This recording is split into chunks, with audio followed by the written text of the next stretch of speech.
Hi friends, welcome to mini blog. ఈరోజు అయితే పొంగల్ చేస్తున్నాను. పప్పు బియ్యం అయితే కడిగి స్టవ్ మీద పెట్టిన.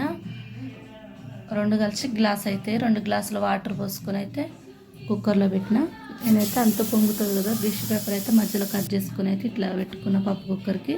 ఇప్పుడైతే పప్పు అన్నం ఉడికింది.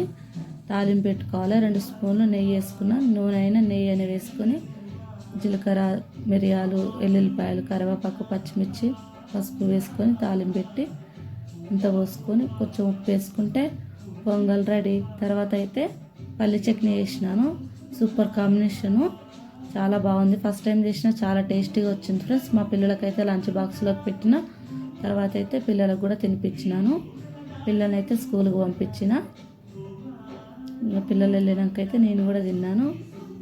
చాలా బాగుంది. మా ఆయన కూడా తిన్నాడు. కాకపోతే ఆయన తినేటప్పుడు వీడియో తీయలేను. Thank you for watching. Bye friends. Video నచ్చితే సబ్స్క్రైబ్ చేసుకోండి.